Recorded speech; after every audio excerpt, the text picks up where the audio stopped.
So back when I was in school, the most celebrated path in all of finance was known as 222, which was to do 2 years of investment banking, 2 of private equity, and then go to business school.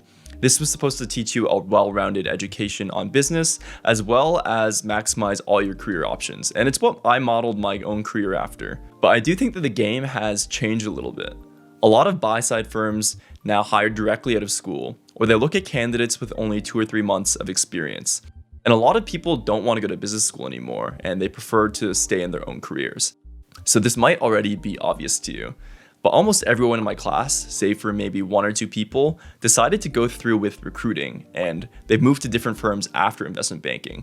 They really use investment banking as a platform to meet with headhunters to learn the necessary skills, but ultimately have their eyes set on something else. And I would say that over 90% of people in my entire class went through with recruiting in their first year. So that means within 4 or 5 months of graduating, they went to headhunters and they looked out for new opportunities. The acceleration of the timeline has definitely changed these numbers a little bit. Nowadays, maybe 2 and 3 analysts will recruit in their first year, and there's more and more people delaying recruiting. Almost everyone tries to leave investment banking and go somewhere else. And the first real reason is because the lifestyle is pretty tough. You're working a lot, so much that it doesn't really leave room for other things. So if you want to start a family, or if you want like a kind of normal personal life, it's difficult to maintain a job in investment banking. And although you start with really ambitious, keen students, it tends to wear people down over time. And after the course of a couple of years, people are ready to move on. I think there's also something about the nature of investment banking work. It's very iterative. A lot of the times you're turning comments, and it might not always be thoughtful comments. That really tends to jade people pretty quickly. Another important factor is that these firms are inherently designed around churn. For every MD, there might be 20 analysts, there might be 15 associates or so. So the path to climb the organizational chart is very difficult. A lot of people fall out at every single rank, and it's not designed for everyone to stay on. But I think the most important factor is that most people view buy-side jobs as more attractive generally. You get to make investment decisions, you get to look at businesses and act as a principal. While as a banker, you're really only working as an agent on behalf of a company. You're working for clients, and that's a pretty fundamental difference. Also importantly, buy-side firms tend to pay quite a bit more than banking. So I thought it would be interesting to look at my own investment banking class to really see where people go these days. I worked at Evercore and I graduated in 2015, and there was about 50 analysts across the North American offices, so we have a pretty good data set. First, we're going to look at the jobs of people after 2 years, because that's the first real step in the career. And after 2 years, only 5% of a class of 50 analysts stayed in banking. So there's about 2 people who stayed.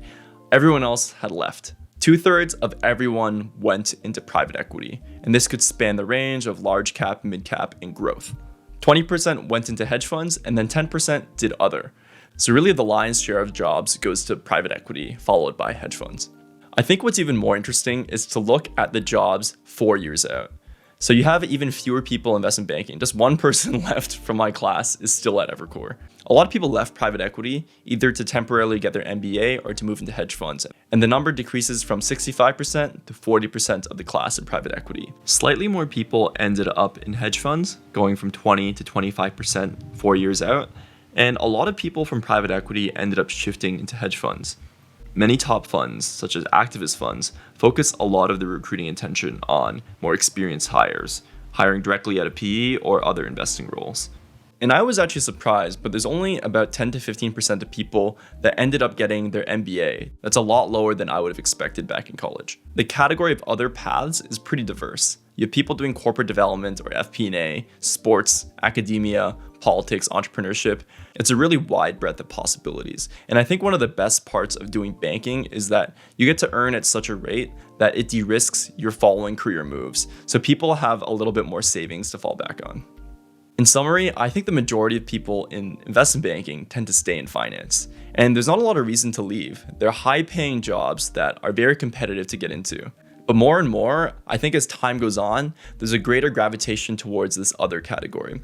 And I think one of the best parts about investment banking is that it gives you a well-rounded skill set to tackle anything. So if you like this video, please subscribe to the YouTube channel, and you can check out our courses at peakframeworks.com. Thank you for watching, and I'll see you in the next one.